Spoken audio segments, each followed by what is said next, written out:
25 मार्च 2023 का पूरा पेपर। नमस्कार प्यारे बच्चों, अगर आप राजस्थान बोर्ड कक्षा 10 के विद्यार्थी हैं तो इस वीडियो को आपको कंप्लीट देखना है, क्योंकि राजस्थान बोर्ड कक्षा 10 के बच्चों के लिए ये स्पेशल वीडियो है। और इस वीडियो में मैं आपको राजस्थान बोर्ड कक्षा 10 सामाजिक विज्ञान का जो आपके 25 मार्च को पेपर होने वाला है वो पेपर इस वीडियो के अंदर मैं आपको देने वाला हूं। अगर आपने इस वीडियो को कंप्लीट देख लिया तो सामाजिक विज्ञान के पेपर में आप 25 मार्च को जो आपके सामाजिक विज्ञान सोशल साइंस का पेपर होने वाला है उस पेपर में आप पूरे 80 में से 80 नंबर का जो स्कोर है वो आराम से कर सकते हैं, क्योंकि इस पेपर में जितने भी क्वेश्चंस हैं ऑल क्वेश्चंस है वो आपके मोस्ट इंपोर्टेंट हैं और आप सभी बच्चे हैं वो 80 में से 80 नंबर का जो स्कोर है वो आराम से कर सकते हैं। तो यहां पर आप देख सकते हैं सबसे पहले आपको क्वेश्चन नंबर फर्स्ट दिया गया है, यानी इसी के अकॉर्डिंग आपके पेपर आने वाला है सामाजिक विज्ञान का, जिसमें पहला प्रश्न है आपके कि निम्न प्रश्नों के उत्तर का सही विकल्प चयन कर उत्तर पुस्तिका में लिखिए। यानी मल्टीपल चॉइस क्वेश्चन आने वाला है, जो क्वेश्चन नंबर फर्स्ट आएगा आपके, और उसमें आपके टोटल कितने क्वेश्चन आएंगे? 12 क्वेश्चन आएंगे। ओके, और प्रत्येक क्वेश्चन है वो आपके 1 नंबर का आएगा, तो 12 नंबर ये आराम से आप बना सकते हैं। तो इसमें पहला क्वेश्चन आपको दिया गया है कि जर्मन बलूत, और यहां पर किसका प्रतीक है? तो इसमें 4 ऑप्शन आपको दिए गए हैं। ए ऑप्शन में आपके वीरता, ब में आपके स्वतंत्रता, और स में आपके गुलामी, और द में आपके एकता। तो इसका जो करेक्ट आंसर है प्यारे बच्चों वो होगा आपके ऑप्शन नंबर ए, यानी जर्मन बलूत है वो किसका प्रतीक माना जाता है? वीरता का प्रतीक माना जाता है। और ये जो क्वेश्चन पेपर है ये आपके इंग्लिश और हिंदी दोनों मीडियम के स्टूडेंट के लिए है। और उसके बाद में क्वेश्चन नंबर 2 आपको दिया गया है। तो यहां पर दूसरा जो क्वेश्चन है वो आप देख सकते हैं कि चोरी चोरा कांड किस वर्ष हुआ? तो इसमें भी 4 ऑप्शन है आपके। ए ऑप्शन में आपको 1922 दे रखा है, ब में आपके 1920, और स में आपके 1925, और द ऑप्शन में आपके 1928। तो इस क्वेश्चन का जो करेक्ट आंसर है वो आपके ऑप्शन नंबर ए होगा, यानी चोरी चोरा कांड है वो आपके सन 1922 में हुआ था। ओके, ये आपको ध्यान रखना है। और इस पूरे क्वेश्चन पेपर का जो आंसर है वो ऑलरेडी मैंने हल सहित इसका पूरा जो निचोड़ है वो निकाल रखा है। ओके, इस वीडियो में मैं आपको प्रत्येक क्वेश्चन के आंसर है वो भी बताने वाला हूं, तो वीडियो है वो आपको पूरा देखना है। उसके बाद में क्वेश्चन नंबर 3 है आपके कि ईस्ट इंडिया कंपनी के नियंत्रण में पश्चिमी भारत का सबसे बड़ा बंदरगाह कौन था? तो सबसे बड़ा बंदरगाह आपको बताना है। तो इसमें 4 ऑप्शन आपके दे रखे हैं। ए ऑप्शन में आपके बंबई, और ब ऑप्शन में आपके सूरत, और स ऑप्शन में आपके कलकत्ता, और द ऑप्शन में आपके चेन्नई। तो इस क्वेश्चन का करेक्ट आंसर क्या होगा प्यारे बच्चों? आपके ऑप्शन नंबर ब होगा, यानी सूरत। और उसके बाद में नेक्स्ट क्वेश्चन की हम बात करें तो जो क्वेश्चन नंबर 4 है आपके, क्वेश्चन नंबर 4 है वो आपके क्या रहने वाला है, और उस क्वेश्चन का आंसर है वो आपके क्या होगा? तो यहां पर क्वेश्चन नंबर 4 आप देख सकते हैं बच्चों कि सोपानी खेती है वो किस राज्य में की जाती है? तो सोपानी खेती है वो कौन से स्टेट में की जाती है? तो ए ऑप्शन में आपके पंजाब है, और ब में आपके उत्तर प्रदेश है, और स ऑप्शन में आपके हरियाणा है, और द ऑप्शन में आपके उत्तराखंड है। तो इस क्वेश्चन का करेक्ट आंसर क्या होगा बच्चों? आपके ऑप्शन नंबर द होगा, यानी सोपानी खेती है वो कौन से स्टेट में की जाती है, कौन से राज्य में की जाती है? उत्तराखंड में। ओके, और उसके बाद में क्वेश्चन नंबर 5 है आपके, और सबसे वेरी वेरी इंपॉर्टेंट क्वेश्चन है आपके, हर बार ये क्वेश्चन आपके पूछा जाता है। राजस्थान के अर्ध शुष्क और शुष्क क्षेत्रों में प्रयोग की जाने वाली जल संग्रहण प्रणाली है उसको क्या कहा जाता है? तो ए ऑप्शन में आपके कुल है, ब में आपके गुल है, और स में आपके छत वर्षा जल संग्रहण, और द ऑप्शन में आपके टांका। तो इस क्वेश्चन का जो करेक्ट आंसर है वो आपके टांका होगा, यानी ऑप्शन नंबर द। ओके, और उसके बाद में क्वेश्चन नंबर 6 है आपके कि सुनहरा रेशा है वो किस फसल को कहा जाता है? तो जो सुनहरा रेशा होता है वो कौन सी फसल को कहते हैं? तो ए ऑप्शन में आपके गेहूं, ब में आपके कपास, स में आपके जूट, और द में आपके चाय। तो इसका करेक्ट आंसर क्या होगा प्यारे बच्चों? आपके ऑप्शन नंबर 6 होगा, ये आपको अच्छे से याद रखना है। और क्वेश्चन नंबर 7 है आपके कि बेल्जियम निम्न में से किस महाद्वीप का देश है? तो बेल्जियम है वो आपको बताना है कि कौन से महाद्वीप का देश है। तो ए ऑप्शन में आपके यूरोप, और ब में आपके उत्तरी अमेरिका, और स ऑप्शन में आपको दे रखा है एशिया, और द में आपको ऑस्ट्रेलिया। तो इस क्वेश्चन का जो करेक्ट आंसर है वो प्यारे बच्चों आपके ऑप्शन नंबर ए होगा, यूरोप। ये आपको अच्छे से याद रखना है। और उसके बाद में क्वेश्चन नंबर 8 है आपके कि निम्न में से नगर निगम यानी नगर निगम का जो अध्यक्ष होता है उसको हम क्या कहते हैं? तो ए ऑप्शन में मेयर, ब में आपके सभापति और स में आपके राज्यपाल और द में आपके सरपंच। तो इस क्वेश्चन का करेक्ट आंसर क्या होगा बच्चों? आपके ऑप्शन नंबर ए होगा।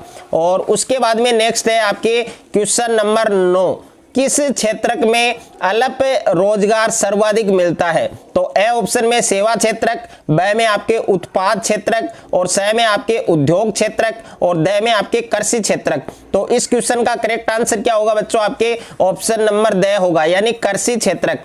और उसके बाद में क्वेश्चन नंबर 10 है आपके कि ऋण के औपचारिक स्रोत हैं। तो ऋण के औपचारिक स्रोत आपको बताने हैं। तो ए ऑप्शन में आपके चेक होगा, ब में आपके बैंक होगा, स में आपके मुद्रा और द में आपके साख। तो इस क्वेश्चन का करेक्ट आंसर क्या होगा बच्चों? आपके ऑप्शन नंबर ब होगा, यानी बैंक। यानी जो ऋण के औपचारिक स्रोत हैं वो क्या कहलाएंगे? आपके बैंक कहलाएंगे, यानी ऑप्शन नंबर ब है इस क्वेश्चन का आपके करेक्ट आंसर है वो माना जाएगा। उसके बाद में नेक्स्ट है आपके क्वेश्चन नंबर 11। तो क्वेश्चन नंबर 11 आप देख सकते हैं कि सरकार द्वारा अवरोधों अथवा प्रतिबंधों को हटाने की जो प्रोसेस होती है, जो प्रक्रिया होती है, उसको हम क्या कहते हैं? तो ए ऑप्शन में आपके उदारीकरण दे रखा है और ब में आपको वैश्वीकरण दे रखा है और स में आपको शहरीकरण दे रखा है और द में आपको उपयुक्त सभी दे रखा है। तो इस क्वेश्चन का करेक्ट आंसर क्या होगा? आपके ऑप्शन नंबर ए होगा, यानी उदारीकरण। उसके बाद में नेक्स्ट है आपके क्वेश्चन नंबर 12। तो यहां पर क्वेश्चन नंबर 12 है आपके औद्योगिक क्षेत्र को कहा जाता है। तो ए में आपके प्राथमिक क्षेत्रक, ब में आपके द्वितीयक क्षेत्रक और स में आपके तृतीयक क्षेत्रक और द में आपके सेवा क्षेत्रक। तो इस क्वेश्चन का सही उत्तर क्या होगा? आपके ऑप्शन नंबर ब होगा। ओके। और उसके बाद में देखिए प्रश्न संख्या 2 है आपके रिक्त स्थानों की पूर्ति करें। तो इसमें टोटल आपके 6 क्वेश्चन आएंगे पेपर में और प्रत्येक जो क्वेश्चन है वो आपके 1 मार्क्स का आएगा। ओके। तो यहां पर पहला क्वेश्चन आपको पूछा गया है कि सरकार आयात होने वाली वस्तुओं की संख्या पर एक सीमा तय कर देती है, जिसे हम क्या कहते हैं? कोटा कहते हैं। तो इस रिक्त स्थान में आपके क्या आएगा? कोटा। ओके, ये आपको याद रखना है अच्छे से और बार बार इस क्वेश्चन पेपर की आपको प्रैक्टिस भी करनी है। दूसरा क्वेश्चन है आपके कि जब देश की श्रम शक्ति रोजगार के अवसर प्राप्त नहीं कर पाती है तो इस स्थिति में उसे हम क्या कहते हैं? खुली बेरोजगारी कहते हैं। तो इस रिक्त स्थान में आएगा आपकी खुली बेरोजगारी। उसके बाद में तीसरा प्रश्न है प्यारे बच्चों आपके सामाजिक विभाजन मुख्य रूप से किस पर आधारित होता है? तो सामाजिक विभाजन है वो मुख्य रूप से आपके जन्म पर आधारित होता है। और क्वेश्चन नंबर 4 है आपके कि श्रीलंका का सबसे प्रमुख सामाजिक समूह कौन सा है? तो इस रिक्त स्थान में आएगा आपके सिहलियों का। ओके। और उसके बाद में क्वेश्चन नंबर 5 है आपके कि राज्य में काली मृदा पाई जाती है, तो कौन से स्टेट में पाई जाती है? तो उस स्टेट का नाम आपको रिक्त स्थान में लिखना है गुजरात। और उसके बाद में क्वेश्चन नंबर 6 है आपके कि प्रथम विश्व युद्ध कौन सी ईस्वी में शुरू हुआ था, प्रारंभ हुआ था? तो इस रिक्त स्थान में आएगा आपके सन 1914 ईस्वी में। ओके। उसके बाद में प्रश्न संख्या 3 है जिसमें अति लघुतरात्मक प्रश्न दिए गए हैं और निम्न प्रश्नों का उत्तर आपको या तो एक शब्द में देना है या एक पंक्ति में देना है। तो यहां पर पहला प्रश्न है आपके कि पोलेनेस और माजूरक्का क्या है? ओके।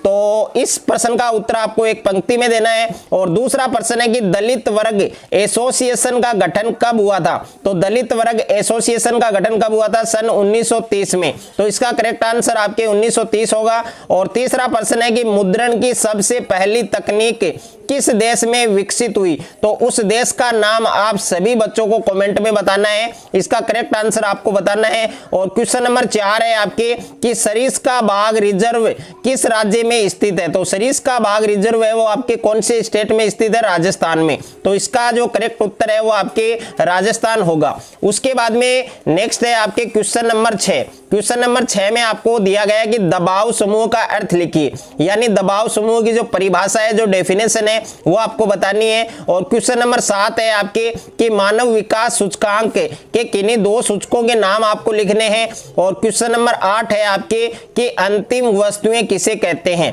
तो अंतिम वस्तुएं उनकी आपको परिभाषा बतानी है। और क्वेश्चन नंबर 9 है आपके मुद्रा को परिभाषित कीजिए। तो जो करेंसी होती है उसको अपने को जो डेफिनेशन है वो आपको इसमें लिखनी है। उसके बाद में देखिए प्यारे बच्चों यहां पर क्वेश्चन नंबर 10 है आपके जीडीपी। जीडीपी का मतलब क्या होता है? सकल घरेलू उत्पाद। तो सकल घरेलू उत्पाद है उसको आपको परिभाषित करना है। और क्वेश्चन नंबर 11 है आपके औसत आय क्या है, यानी औसत आय के बारे में बताना है। और क्वेश्चन नंबर 12 है आपके एक सामाजिक समूह का नाम बताइए। तो एक सामाजिक समूह का नाम है, ये आपको अच्छे से याद रखना है, रामकृष्ण मिशन। ओके, उसके बाद में पेपर में सेक्शन भी आपको दिया गया, खंड ब दिया गया है, जिसमें प्रश्न संख्या 4 से 16 है। ओके, और इसमें पहला प्रश्न है आपकी प्रश्न संख्या 4 की कल्पनादर्श क्या है। और कल्पनादर्श का दूसरा नाम भी आपको अच्छे से याद रखना है, यूटोपिया। ओके, ये भी आ सकता है, यूटोपिया क्या है या कल्पनादर्श क्या है। और प्रश्न संख्या 5 है आदि औद्योगिकरण क्या है।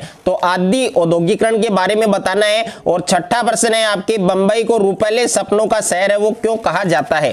तो ये भी आपके अच्छे से आपको ये क्वेश्चन तैयार करना है। और उसके बाद में क्वेश्चन नंबर 7 है आपके कि अंतरराष्ट्रीय संसाधनों का अभिप्राय स्पष्ट कीजिए। और क्वेश्चन नंबर 8 है एजेंडा 21 क्या है। और क्वेश्चन नंबर 9 है कि वन और वन्य जीवों का जो संरक्षण है वो क्यों आवश्यक है। और क्वेश्चन नंबर 10 है वाणिज्यिक कृषि क्या है। और कोई दो वाणिज्यिक फसलों के नाम आपको लिखने हैं। और क्वेश्चन नंबर 11 है आपके संघवाद से क्या अभिप्राय है। और उसके बाद में क्वेश्चन नंबर 12 है आपके प्राथमिक क्षेत्र किसे कहते हैं, ये भी आपके वेरी वेरी इंपॉर्टेंट है। और क्वेश्चन नंबर 13 है बैंक चेक क्या है। तो बैंक चेक के बारे में लिखना है। और क्वेश्चन नंबर 14 है आपके बैंकों के कोई 3 कार्य लिखिए, यानी जो बैंक है उनके आपको 3 कार्य बताने हैं।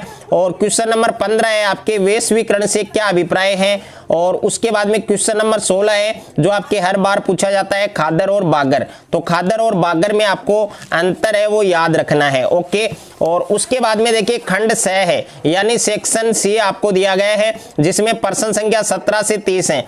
तो इसमें प्रश्न संख्या 17 है आपके ग्रेट ब्रिटेन के आदर्श राष्ट्र राज्य बनने के कोई 2 कारण है वो आपको स्पष्ट करने हैं। और अथवा में प्रश्न पूछा गया है प्यारे बच्चों, जलियांवाला बाग हत्याकांड है उस पर टिप्पणी लिखिए।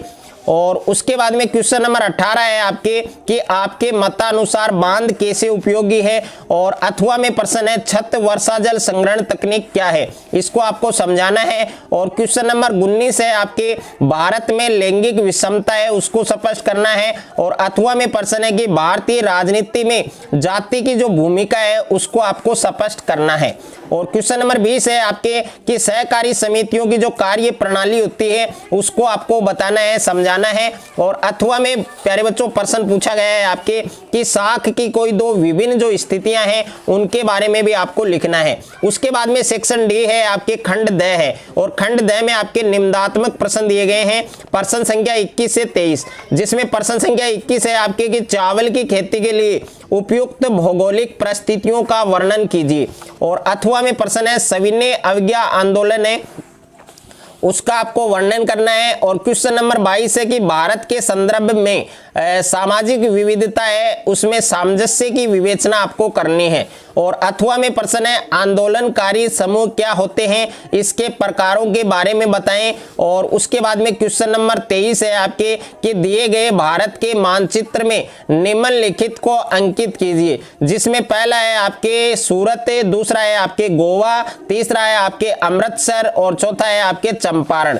तो इन चारों को आपको मानचित्र में दर्शाना है। और अथवा में प्यारे बच्चों प्रश्न है आपके दिए गए भारत के रेखा मानचित्र में निम्नलिखित को अंकित कीजिए, जिसमें पहला है कलकत्ता, दूसरा है आपके दिल्ली, तीसरा है आपके बंबई और 4 नंबर है आपके पूना। तो प्यारे बच्चों अगर आपने इस पूरे क्वेश्चन पेपर को अच्छे से आपने तैयार कर लिया तो सामाजिक विज्ञान में आप एक अच्छा स्कोर कर सकते हैं। 80 में से 80 नंबर का जो स्कोर है, जो आपका सपना है, जो आपका ड्रीम है 2023 की बोर्ड एग्जाम में, वो आप पूरा कर सकते हैं। तो आपको ये पूरा क्वेश्चन पेपर अच्छे से तैयार करना है। अगर आपको ये वीडियो अच्छा लगे तो वीडियो को आप ज्यादा से ज्यादा बच्चों के साथ शेयर करें, ज्यादा से ज्यादा वीडियो को लाइक करें। और चैनल पर आप नए हैं तो चैनल को आप सब्सक्राइब कर लीजिए और साथ में नोटिफिकेशन बेल को प्रेस कर लीजिए ताकि इस प्रकार की कोई भी वीडियो आपसे मिस ना हो।